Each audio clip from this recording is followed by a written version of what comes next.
Go, fly, and just know that I'll always be a safe nest for you to come back to. And I think that's what every child needs. They don't need a perfect parent, but what they need to know is when the world kicks my behind, whether I'm 15 or 50, I've got a safe net that I can land. Do I love her enough to share with her all of me? But more importantly, do I love myself enough to share with her all of me? You are your own guru, and most importantly, you are enough as you are. Attached to nothing, connected to everything. Pain to purpose, trauma to transformation, wounds to wisdom.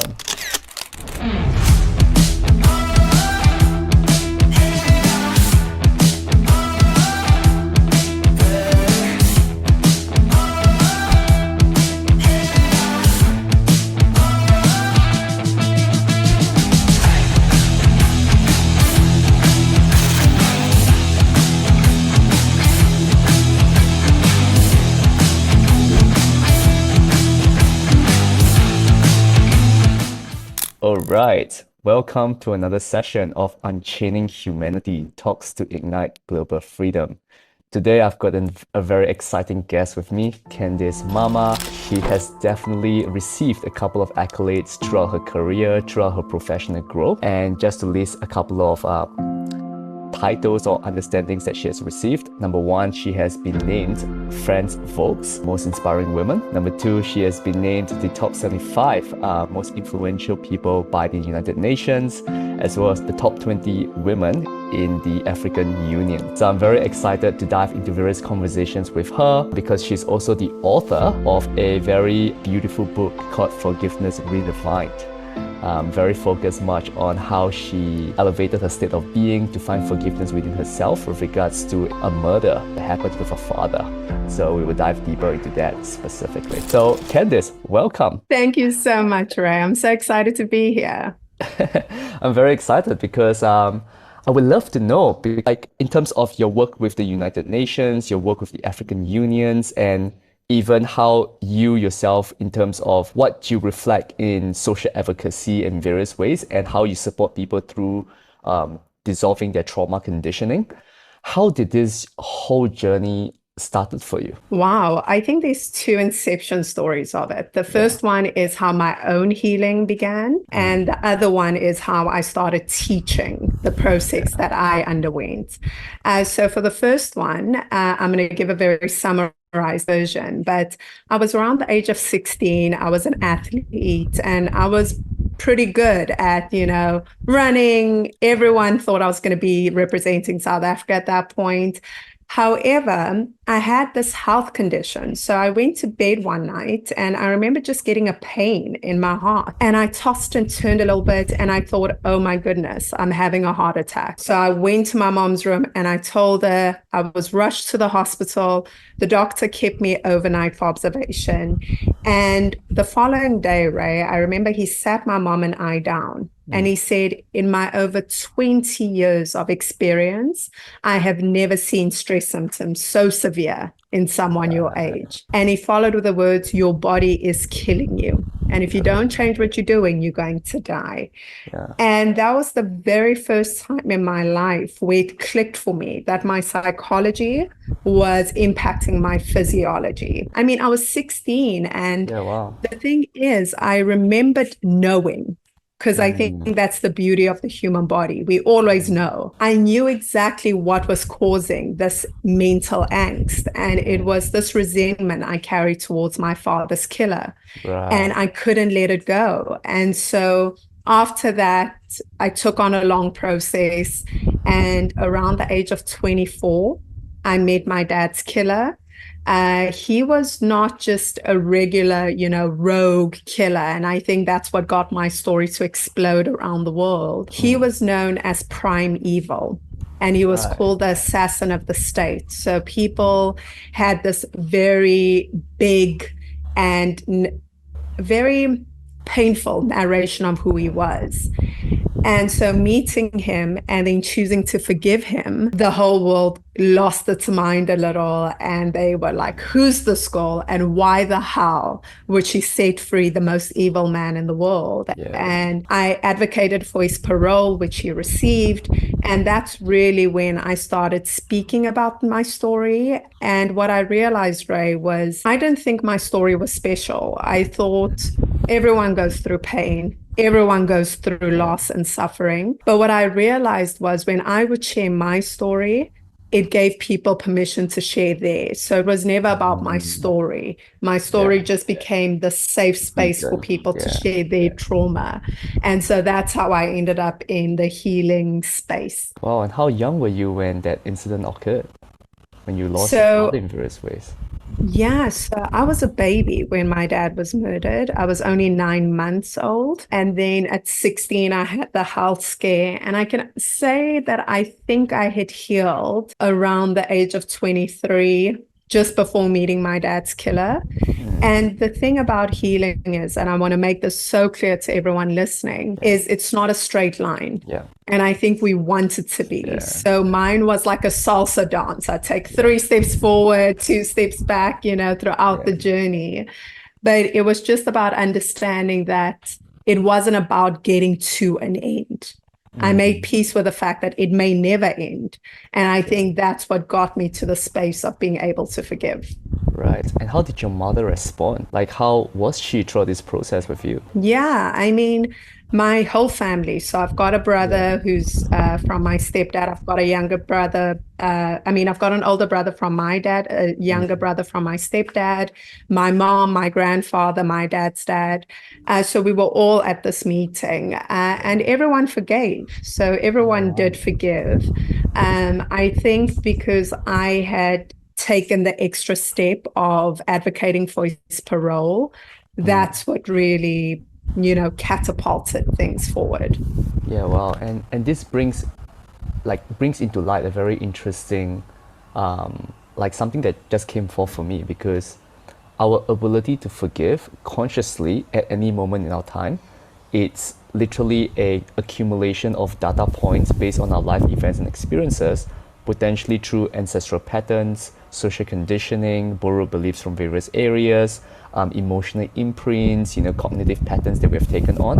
What are your thoughts with regards to this in terms of the depth of the pattern conditioning that you had and you needed to resolve in order to arrive at the state of forgiveness, for you to provide the permission piece for your entire family to also break the pattern of conditioning to arrive at a state of forgiveness, which is essentially acceptance in various ways? Yeah, you're so right. I think for me, it was the realization that forgiveness as a concept, it can be a heavy burden, because so often we're told to forgive, we're directed to forgive, depending on which spiritual doctrine you believe in. Every single one of them speaks about forgiveness and doing it for this being, right? Whether it be God, Allah, whatever it is that you pray to. And that can be very difficult, because if you're using those data points to forgive, you never really set yourself free. And so for me, I believe what had to happen was realizing that my anger, bitterness, and resentment wasn't impacting my dad's killer. He didn't care. He didn't know. The only person it was killing was me. And so when I realized that I'm the one in suffering, while this other person, even if they wanted to take my suffering, it would be impossible. And by realizing that, I had to forgive to release myself. It had nothing to do with him. I forgave him in order for me to walk on a path that was going to be the most fruitful one. Because what I think of when I think of anger, resentment, is like walking through the world with rose-colored glasses. You don't know. You don't even know, Ray, and that's the scary part. You don't realize how limited your life is, because it's become so normal to you. It's only when you take them off that you're like, what? There's so much life out here, right? And so to me, that was my journey of getting to the point of forgiveness. to set myself free and give myself the best opportunity at living, because I wasn't living, I was surviving. And that's how I think I got there, and the rest of my family got there too. Yeah, so interesting because for such a long time in my life, like almost 25 years of my life, I was wearing those rose-colored glasses. From the ages of 3 to 6, I always had this anger that I just didn't understand. I was literally like physically like violent with my siblings, with my sister, and so on and so forth. And every single time things didn't go my way per se when I was young, I lashed out. It was just force and force. And I couldn't understand why. So for such a long time, I was operating from that place of anger and repression. And there were beliefs that I totally gave credence to. And like this was reality for me. In the past, reality was, for example, like there is no way anyone can live from a place of non-judgment, right? Because compassion, it's not even a concept that people can truly embody, right? Like judgment is a thing. Judgment is required because people are fundamentally evil, right? So that's one of the beliefs. Another belief that I had is in this world where nobody is ever safe fully, we need to continually manipulate and lie to others in order to keep ourselves safe.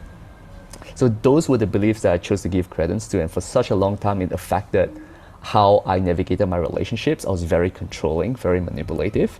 Affected how I, even interacted with my parents. Like I was flinging furnitures at them, it was a whole thing. And it was only when I began to crack my heart open and drop into the vulnerability that was the mirror in my previous relationship of actually asking myself this question: do I love her enough to share with her all of me? But more importantly, do I love myself enough to share with her all of me? And that second part was what truly broke through. Because at the end of the day, we are only ever creating suffering for ourselves, as you have experienced. So the next question I would love to ask is, people always say your inability to forgive someone, it's a reflection of your inability to forgive yourself. So what aspects of yourself were you finding it challenging to forgive within yourself that potentially hindered the process of you forgiving the murderer? Absolutely. And I love the story that you just shared, because we underestimate the power fear has over us.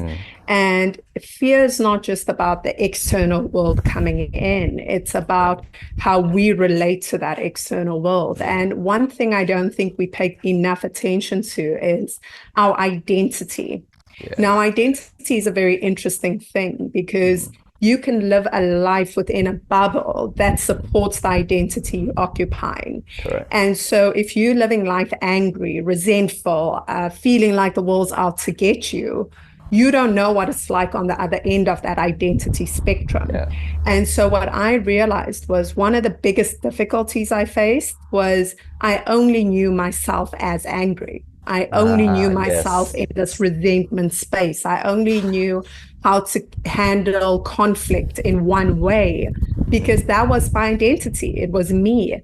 And all of a sudden, by releasing this burden, this thing that I've been carrying my whole life, I've got to question, who am I? How do I move? How do I speak? How do I handle conflict? How much do I share of myself? And those are all little parts of re-navigating this new paradigm shift that you have to enter, right? Whether it's how am I going to start sharing my vulnerability? Am I worthy enough to share my vulnerability? Because a lot of the time, the reasons we don't forgive is because we don't trust ourselves. And that's the truth. I don't trust that if I let this go, I will make the better decisions moving forward. If I forget this thing, I'm going to do it again. If I let people into my life, they're going to hurt me like that person hurt me. So we start narrating stories even before they happen. And I think that's the dangerous part, because then we limit ourselves and we deal with the world like this, our hands in front, and we say to ourselves, this is the only way I can stay safe. And we know that's a lie. So then we live in conflict because we want to connect, we want to bond, but we're feeling limited by our lack of trust, not in that person, in ourselves. Yeah. And the biggest thing becomes, it's not about trusting. When you're vulnerable and open, it's not about trusting that the other person won't hurt you. It's about trusting that you will be okay if they do. You've got you. Yeah. And once you do that, then the world becomes your oyster and you'll have the most beautiful life. Exactly, exactly. So were there elements of yourself that before you arrive at this state of peace with the perpetrator, with the murderer, that you were struggling to release in various ways? Absolutely. There was so much, and I think the biggest thing was the questioning of how my father would feel, even though he's not here in his being and in his physical body.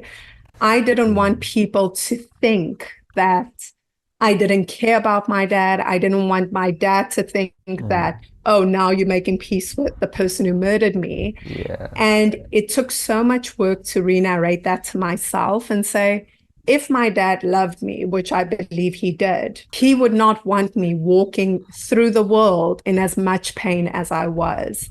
And so often we justify these burdens based on, number one, we believe that it is punishment for the other, which is always wrong, right? And Nelson Mandela says it best, where he says, being bitter and resentful is like drinking poison and expecting someone else to die. And it is so true. And the second thing is, if I wasn't going to live, then what did my dad sacrifice his life for? So my dad died during apartheid, and he was looking for freedom for everyone and people that look like me. And all of a sudden, I've got this freedom that I cannot enjoy because he put his life on the line for it. And I had to really think that, is this the freedom he fought for? Is this what he died for me to be angry, bitter, and resentful? And only through having these conversations with myself could I actually give myself permission to forgive.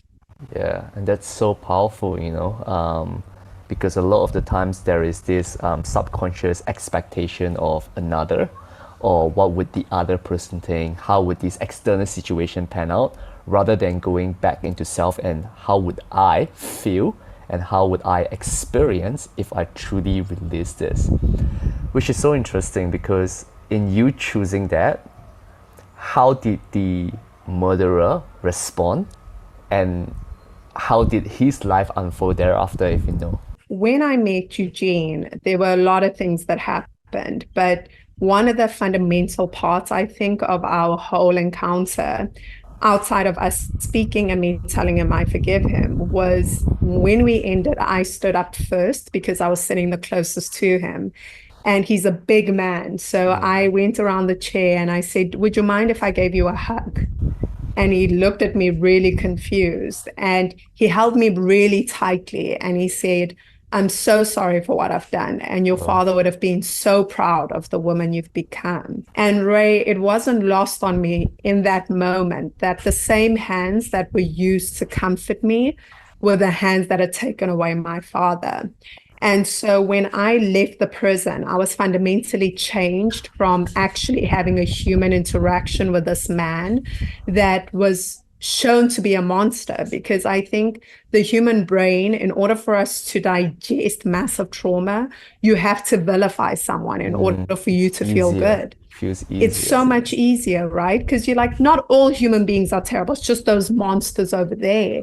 But once you come face to face with another human being, you realize that they've got a soul, that they're human, that they cry like you cry. And so it changed me, and I left the prison and I started advocating for Eugene's parole, which he wasn't eligible for. He was sentenced to 212 years in prison on 89 charges of murder. And so I didn't think it was going to happen, but I didn't feel like it was fair that he was in prison. And the reason I didn't think it was fair is that he wasn't some rogue murderer. Mm. He wasn't some man just vigilante. He was carrying through the orders of a government and a system. And the Ah, person who ordered my dad's killing got the Nobel Peace Prize. And the one who pulled the trigger got 212 years in prison. It just didn't make sense to yeah. me. And so I advocated for Eugene's parole, and he received it, which was when my life really took a turn because Mm. I had so many people reaching out, thanking me for sharing. And then I had a lot of death threats, and Of people were very course. angry, and a lot of assault threats. My safety was in danger for a long period, whereby people who loved me advised me to say, you've got to recant your statement, or you've just got to like say you don't believe in this. And Mm. I remember saying to someone, I would rather die with my convictions than live and know I'm not being true to myself. Yes. And so, as much as that was a really difficult and tumultuous period, looking out for my safety, having harassing messages, I came out on the other side, and I'm proud that he got out. So he did get out, and now he's living in the outskirts under strict parole conditions. But yeah, that's his journey right now. Yeah, wow. I've got goosebumps, with with how that has unfolded in the most beautiful ways, which brings me to like, what are your perceptions on the justice system, on justice as a whole? Because, like as you've said, the person who ordered the killing, it's a huge reflection of how humanity focuses on the symptom and the expression rather than the root cause of everything. And I feel as though in various ways the justice system is as such because in my previous relationship, I was holding my partner through a legal lawsuit that has been transpiring for 4 years, almost 5 years of sexual assault, right? So the amount of challenges and barriers that she needed to move through to even arrive at a certain monetary sum of compensation was quite tumultuous in various ways because having to relieve the trauma over and over for 4 years requires a strength of will to move through yourself internally first to seek closure within, because the external closure, it's time takes its toll, right? So in understanding that and how much she needed to prove that she was sexually assaulted, whereas the other party just simply had the benefit of doubt throughout the entire legal law case, and how the jury is also a culmination of different individuals in social consciousness per se with their own personal biases and their own decision-making processes. My perception of the legal system is the perpetuation of judgment simply continually creates separation in this global thought form, with the legal system deeming one as good and one as bad, right? The only way for us to truly move humanity forward in various ways is to transmute judgment into education. And I'm talking about true education, education that comes from empowerment and not imprinting, right? And as I began to see, like every single individual, that character is literally the subset of life events and experiences that they've experienced to become the person that they are today. Their moral values, their moral compass, their value system, and it's essentially a almost like who they are. Whereas their personality, it's almost like a tool, like a scaffolding that they use to learn a specific particular set of lessons that potentially their soul have not integrated yet, right? So if we begin to see that every single individual are simply playing a certain role in this global thought form, then in various ways they are all innocent souls figuring out their life and figuring out what life is. And so the only way to truly support them towards towards seeking the light, towards experiencing the light, it's through education, which is through really understanding their psyche, where they come from, how they have essentially created the life that they have created, in order for us to guide them and empower them towards exactly what you did, with the perpetrator. So in your perception, What are your perceptions on the legal system per se? Yeah, and I'm sorry about what your ex-girlfriend had to go through, because I don't wish it on anyone, having Of course. to prove someone else's guilt while you're the one experiencing the trauma. But I will say this about the justice system across the world, but I'll speak specifically for South Africa, America, the UK, countries with an actually strong constitution and legal justice system. I do believe that human beings need it. And the reason we need it is it's not perfect. However, what it allows us to do is to surrender decision-making from one person to a various group of people that can establish grounds for admission, grounds for guilt, and grounds for justice to be served. And the reason for that is one person is deeply flawed. We can experience a trauma right now, and memory has been proven to be one of the worst criteria to deliver a verdict on, because people will really believe they saw something that they did not see. Yeah. And this has been proven in Harvard studies of like doing lineups and people consistently targeting the wrong person to the crime that was actually committed. So we need objective members who are not involved to come in and say, yes, judge, jury, executioner, right? And we cannot take those mantles up in society, because as soon as we do, we get what's happening today, mob culture, cancel culture, whereby people feel as though they have the right to become all these roles. And then the problem with that is every single tyrant in history, every single one of them was doing it for a cause that they believed to be just and to be right. And we've seen how those systems play out. And that's why we've got the term tyranny, right? I don't think most people go into it to say, I'm just going to mass control a whole population. They go in thinking, these people don't know what's good for them. Let me help them do it. And then what happens is human revolt, destruction. So we need this system in place. Now, when I say it's not a perfect system, once you go into the actual conviction and people go to prison, I do think that it's important that we have good rehabilitation programs that are integrated into prison systems. But it's also so important that we, in our quest for a better human society and civilization, that we don't overlook grievous actions. Because if people can murder, sexually assault, do incredibly fraudulent things, and they know that all they have to do is go in, go through some courses, get their hands held, and get out. Unfortunately, the human brain, as much as we'd love it to, does not respond as strongly to negative consequence as it does, as strongly to positive consequence as it does to negative. And so the only reason, kind of like, when we were growing up and your parents would say something like, if you eat that bag of sweets, like you're going to get a beating, right? It's not necessarily going to be the worst beating of your life, so you have to do the mental calculation. But if you're scared enough, you're going to weigh it up and say, it's not worth it. I'll wait till tomorrow when they're going to give me the sweets anyway. So that's how we taught how to behave in society, that, hey, you can do that, but there's going to be a consequence to doing this. And I think that is what's important to realize when it comes to the legal system, that it's really going to be a hard system for us to solve. So what we need to focus on is fixing communities so that we have less people going to prison. And I think once we focus on fixing the community, we won't have to focus on the rehabilitation system in prisons as much. Yeah, very valid point.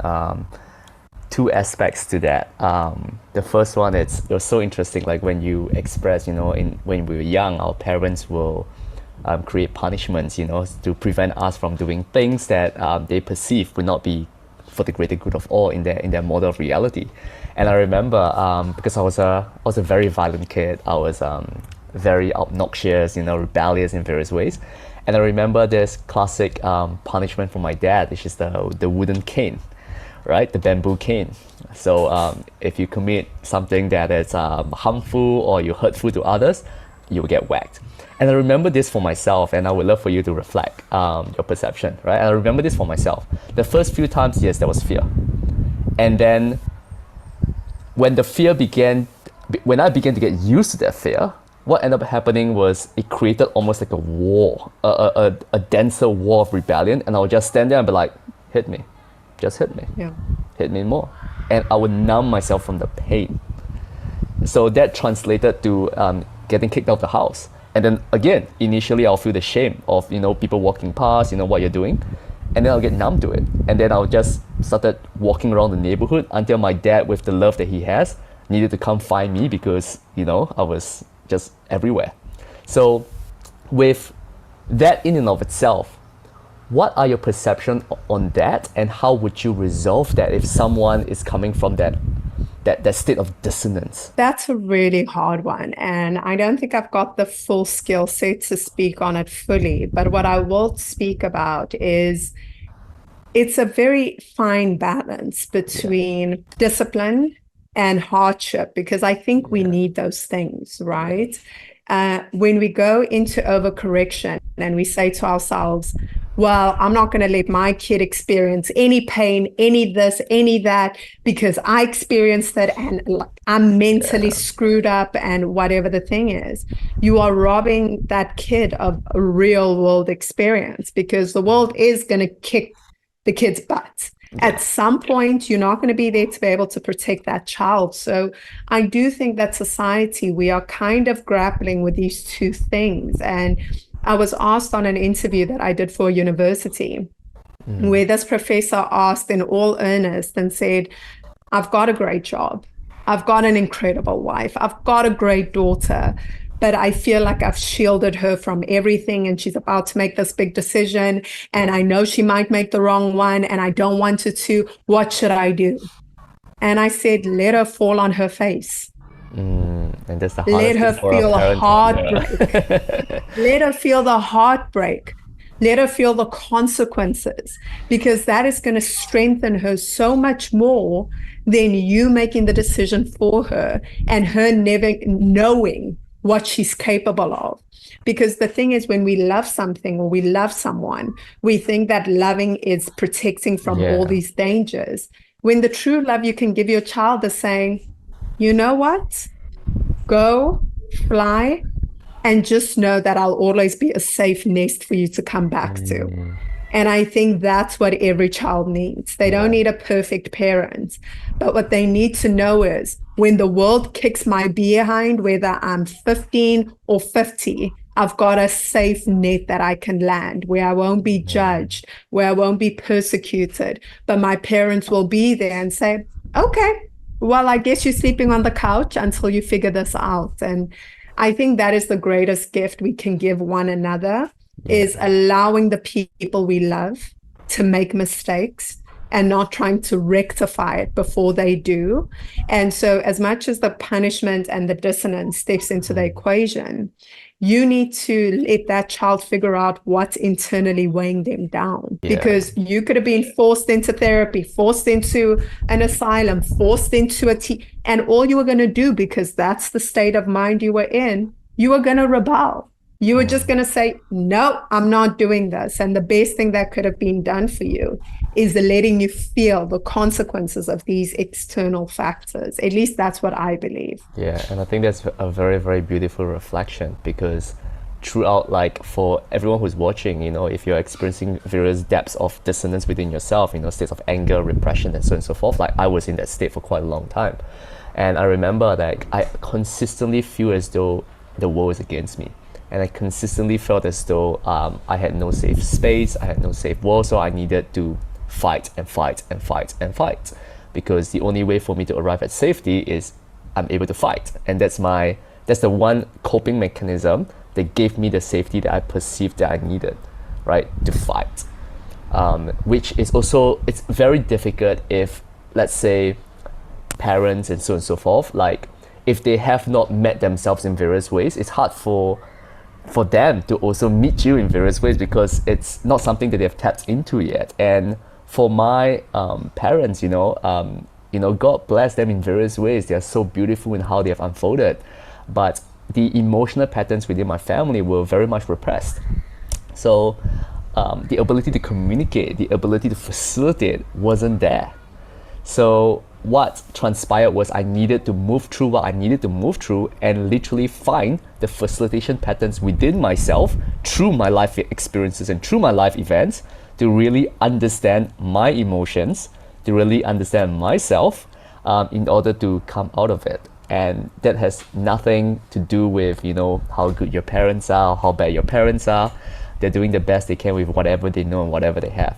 And that's exactly why, based on what you have said in terms of initially, to focus on empowering individuals. Because a lot of us, like for people with such good-natured hearts, a lot of them try to save others before they save themselves, right? They try to give to others before they give to themselves. So what ends up happening is it creates almost like a continual drain of their life force energy, right? And when they begin to feel so drained that they can't give anymore, because whoever they're giving to begin to, hey, why do you stop giving to me? Then it becomes almost like they turn themselves into a perpetrator of sorts, right? So based on your understanding with regards to self-empowerment, because we talk about individual, we talk about localization, we talk about like society, and then we talk about the world, why is it more so important than ever today for each and every single one of us to empower ourselves relative to simply giving our power away? Oh, and I just want to weigh in on something you just said, right? Which is our parents do the best they can with what they have and know. And I know for myself, I don't have a relationship with my mother, and my dad obviously passed away. And even though I've forgiven my mother for giving what she could, that unfortunately was not good enough to nourish me into a functional human being. And the state you were referring to about fighting is the fear response, right? Flight, fight, or freeze. And I realized that because I grew up in such a deeply abusive home, I was constantly freezing because by fighting, there were severe consequences. And I couldn't flee because I had my younger brother that I had to take care of. So I was constantly in this freeze frame of not having words. So I didn't have words to articulate pain. And what I realized was when I got into relationships with friends or partners, when things got conflicted, because my role in the house in order to diffuse the violence that was happening was always to be the peacemaker, make everything okay, freeze everyone's emotional state. I became that as an adult, and I needed to say, wait. Even though you are helping all these people feel fine and safe, you don't feel safe. You don't feel heard and seen. And so these are things that you're going to work on throughout your life. And just because you forgive one thing does not automatically mean that you stop experiencing pain. And so for me, it's about making peace with the fact that you will experience pain, but also taking into account that your parents don't owe you anything. Once you become an adult, it doesn't matter. Like, I grew up in one of the most violent psychologically and physically environments that I've heard of so far. And even with that, I don't blame my mom. Like, I'm like, okay, I went through it. She didn't know how to be a mother, and that's fine. But everything I do from this point forward, no one cares. And it's a really, like, for some people, they'll be like, what do you mean no one cares? Yeah. For some people, they take it. No one cares. No one cares that if you are 40 and you are acting in a crazy way, that it was because you were neglected as a child. No one is going to have that purview because you're now an adult and now you're responsible for the decisions you make. And all the greatest stories, right? I don't know if you've ever paid attention to this, but the greatest stories come from the greatest adversities.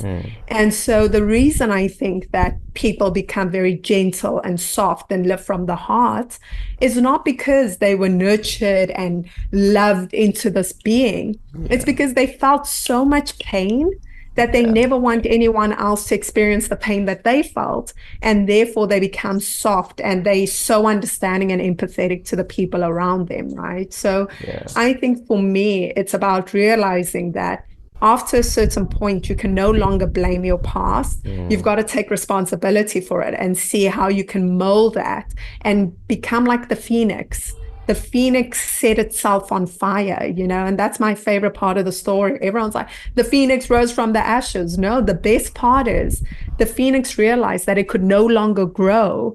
And the only way to grow was to set itself on fire and emerge as this majestic bird. And I think all of us are going to have those crucible moments where we have to set our identities on fire in order to step into the new version of ourselves. Exactly. That's my spirit animal right there, the phoenix. Me too. Woo! Exactly. Attached to nothing, connected to everything. Pain to purpose, trauma to transformation, wounds to wisdom, right? And that's why we're doing the work that we're doing. And what I've come to realize is that with a lot of women specifically that I've had conversations with, a lot of them are on the journey of like really harnessing and discovering their voice, right? Because so many of them have been repressed. Keep quiet, you're a woman, don't talk, your opinions don't matter, and it's generational trauma in various ways. So based on where you're at and your experiences, what are the challenges and rewards of in this global thought form right now of being a female leader and a voice in global advocacy? I heard a quote once, and I believe it might have been 𝗗𝗲𝘆 but a really powerful, incredible woman. And she said, tell the truth even if your voice shakes. And that became a very powerful mantle for me, because so often I think to myself, okay, I've got a lot of conviction in justice and people being mistreated. I've always had a voice for people I thought I could impact and help.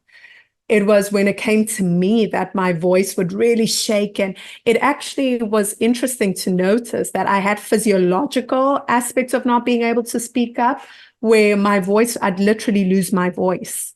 I couldn't speak. I'd be like, and it was so crazy because my body had become so shut down from me voicing my needs and what was right and wrong, because I never wanted to disturb the peace. I never wanted to be the problematic one.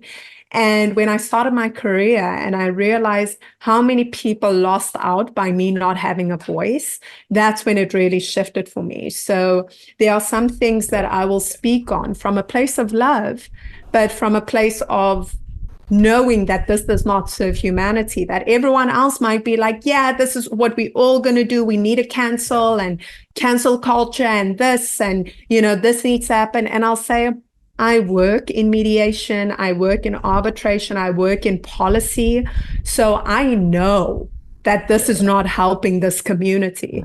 And by pretending that it is, it's destroying this community. It's giving people ammunition to actually strip away the rights of this community.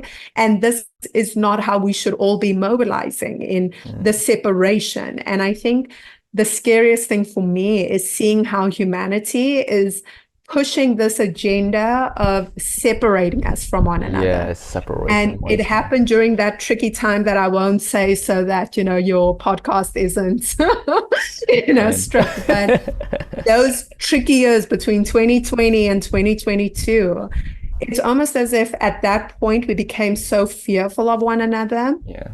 And then in continuation, everything became about identity politics. It was like, well, I am a Black woman and I don't want a white or Filipino or Chinese man to say anything for me. And then it became, I'm LGBTQ+. I don't want anyone who's not that to speak. And then all of a sudden it just became crazy, because it was like, wait. We just got to the place where we all said all races matter, all genders and sexualities matter. Why is the group that is getting the liberation and moving forward the one that's segregating itself again? And so it's been a really scary concept to see the separationist that's happening. And I think if you are trying to conquer people's psyches, the best way to do it is to divide them and make it seem as though all their commonalities don't exist and all their differences are the loudest. And that's a little bit of a scary part that we're in. Exactly. And it's because of how much credence humanity has given to just the visual externalities. Like everything we see, it feels the most real. Everything we touch, it feels the most real. that sometimes it creates a dissonance between the depth of the reality that we feel within. So when we begin to like hypnotize people with their visual representational systems, it creates almost like a distortion between the external reality and the internal world. And because of how much credence they already subconsciously and consciously give to external realities as lesser gods like money, skin color, status, race, blah, blah, blah, that it almost creates a further and further separation from the unified soul that we all experience within. That's the unity in the diversity that we experience.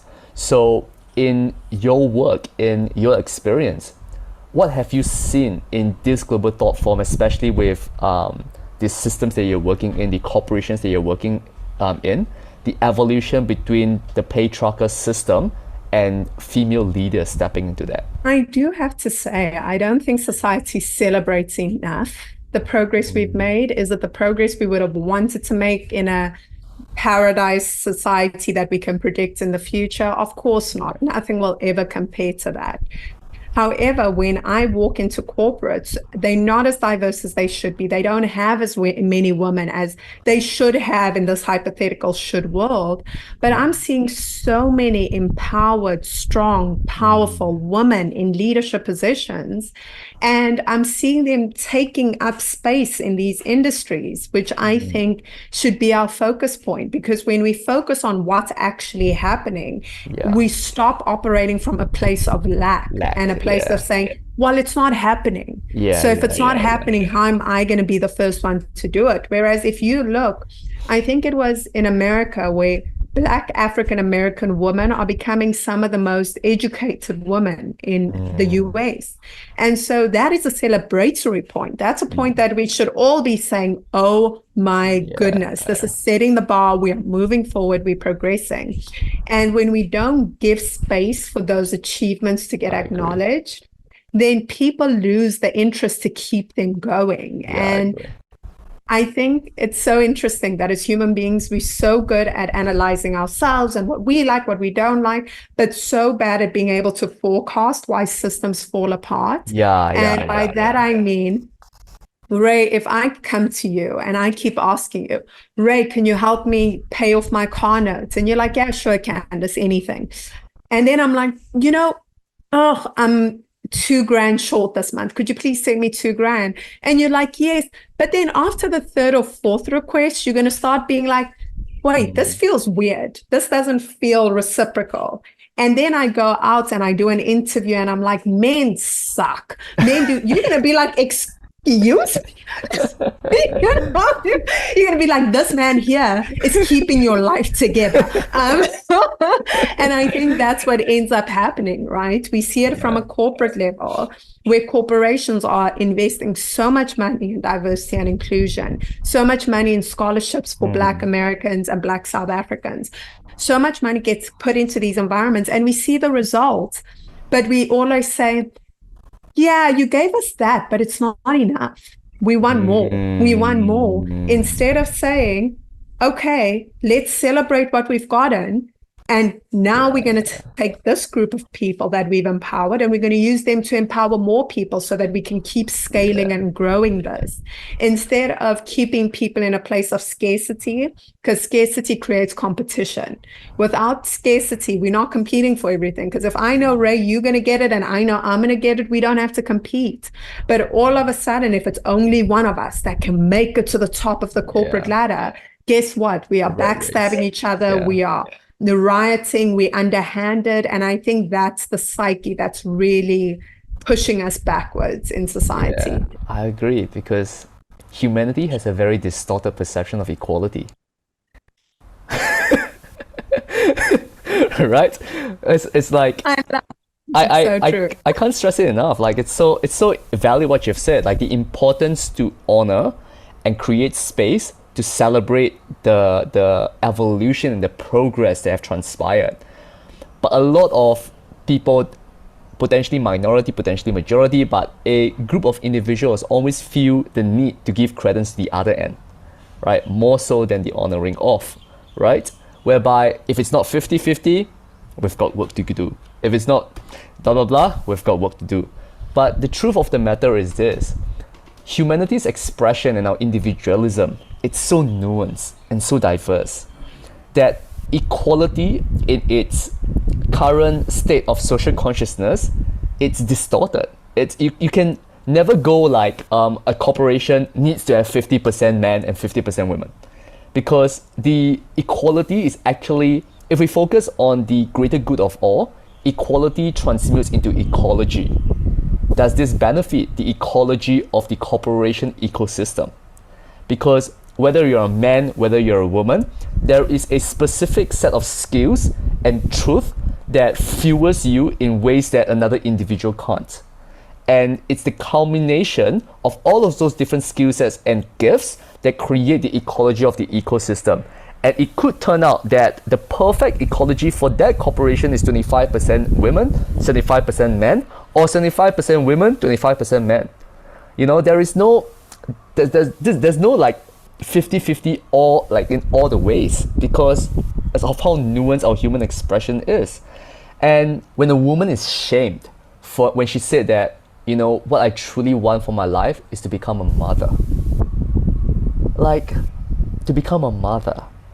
People's perception of motherhood has been distorted by social conditioning. You know how potent, transformational, impactful, and powerful mothers are? So what are your thoughts on this? What you said, you've literally hit the nail on the head. And for me, the most dangerous part of this, and why I choose to speak out, even if it causes discomfort or people don't agree with me or stop being friends with me, is because it's not about the symptom, as we said earlier in the interview. It's about the psychology of victimhood. So when you are living in the psychology and psyche of victimhood, you are incapable of thinking things through from a logical stance. Because the problem is victims have a lot of power, and that's what we don't equate victimhood with. So a quick example I'll give is you've got a friend, and this friend, no matter, your life keeps just progressing, you know, you get your things are going pretty well. And every time you see this friend, they're like, oh my gosh, Ray, yeah, I broke a knee. My car got hijacked. My house got hijacked. This is happening. And there's nothing you can tell them that's good, because you know that they're going to shame you or guilt you into that feeling of, why do you get this and I don't? And this happens in family situations. It can happen in relationships. The one who's seen as the weak one has the most power, because when you get into a disagreement, what happens is you go to your families and the family says, Ray, but you're the stronger one. She doesn't have that kind of mentality. And so then you have to suppress your feelings and emotions because everyone expects you to. And so when you have a victim mentality, you are not looking for equality. You are looking for advantage. And that's the problem I have with it, because if it was about equality, when small moves are being made in order to create that, you appreciate it. But when it's about saying, I want more because you took more, that's no longer saying, let's be on the same playing field. It's saying, give me a better playing field because I was hurt. And it's not fair. That's not how life works. That's not how the jungle works, right? And so when people have the victim mindset, they become dangerous because they're hard to negotiate with. They become puritanical. They become very locked into an ideology that does not even serve them, but they manage to mobilize people in order to walk down this path for them. And it's dangerous. It's dangerous when we don't see the difference between where we are today. I'll use South Africa. We are 30 years into democracy. Yes, everyone looks at us and says, oh my God, you should have so much more of this. And I look at them and I say, I am a Black woman living in a great suburb, driving a car. My neighbors are white. Like, everything is just so different. to just 30 years ago when this was not even permitted. It was against the law. I'm like, you can't judge a 30-year-old country the same way we wouldn't elect a 30-year-old president. You cannot judge a 30-year-old country for not having the wisdom of a country that's been 100 years old. So that's the thing I feel society's grappling with. The victimhood, narrating things in a way that's slanted towards the negative instead of realizing how much positive strides have happened. Yeah, so valid. Like the narratives we tell ourselves becomes the reality we live, you know, and the narratives we reflect to others become a model of reality that they receive. So in your journey of writing your story in your book in various ways, I'm very curious, you know, how was that process for you and what steps did you take to really bring forth your book and your voice into the world? So with the book, even with my career, it wasn't something I necessarily thought I was going to do. I wanted to become a war correspondent. I wanted to tell people stories in an interesting way that's going to captivate people to create action. And so when I got into forgiveness, it was really me helping people using my story. And all of a sudden, I realized the impact it had. And I was like, I'm never going to be everywhere. I'm never going to be able to be both in Singapore and China and South Africa at the same time. So the best way I can do it is by writing it all in a book for the parts that people miss out on when I'm telling the story. And that's what I did. And it was really writing from a place of what would I want to have read when I was in that place of pain. The book I wish I had as a kid is the book I wrote for myself as a kid. Wow. And by approaching it in that way, I didn't feel the pressure of it needs to sell this many copies. It was much more of a, okay, if it helps one person that's in that place, then I've done a good job. So that's really why I wrote the book. But I always say to people, I hope that I share enough on the internet, YouTube interviews, that they never need to purchase a book I buy. They just take what they can take from the story, and it impacts them in a way that catalyzes certain aspect of their life to look at it differently and maybe consider moving in a different direction. That is powerful. I'm receiving that as well because I'm in the process of writing a book. So that's a very, very powerful aspect, like positioning and writing from a place of truth, writing to you as you, and allowing you to be the voice that unfolds for the world to hear. And however it unfolds, it will unfold in the most ecological way, right? Which is so beautiful to receive. So the final question I have for you, Candice, right? If I have this mic right now, right? And this mic, the moment you speak into this mic, every single individual in humanity will receive your words to their soul, to their hearts, beyond their subconscious. What would you say to them? All the answers you seek are already within yourself. You are your own guru. You are your own oracle. And as important as it is to listen to teachers and to learn from their wisdom and experience, never ever let the outside world override the truth that you know to be for yourself. And truth is very different from ego. It's very different from anxiety and fear. Truth is still, truth is calm. And when you ask yourself a question, your body will answer you. So the biggest thing I wish every person knew is that you are your own guru. And most importantly, you are enough as you are. So. Beautiful, beautiful. Received. So, if people want to check out your work, check out who you are, what you do, your voice, your message, where can they find you? Thank you so much, Ray. So people can find me on Candice Mama, Candice, Mama, Mama on Instagram, Facebook, any of the social medias, and my website, www.candicemama.com. If they want to keep up with anything I'm doing, or if they just want to say hi and share something or ask something, my DMs are always open. So yeah. Perfect. And I will drop all of the details in the description down below. Such a pleasure, Candice. Epic conversations, epic topics. I think we covered quite a bit of stuff, eh? We did, Ray, and it has been such a privilege and an honor to spend this time with you. Thank you for the work that you do in the world, for shining a light on consciousness and helping people view life in a way that they probably wouldn't with some of the conversations. So thank you. It's been an honor. Amazing. All right, guys. I'll see you guys in the next episode. Peace. Thanks for watching. If you enjoyed this episode and believe in our mission to create a positive impact in the world, hit that subscribe button so you never miss our epic content. If it inspired you, share on social media. Imagine the ripple effect we could create together. Don't forget to tag me using my social media handles in the description below. We have some mind-blowing episodes coming up that you won't want to miss. Together, let's create a wave of change. Stay curious, stay inspired, and I'll see you in the next one.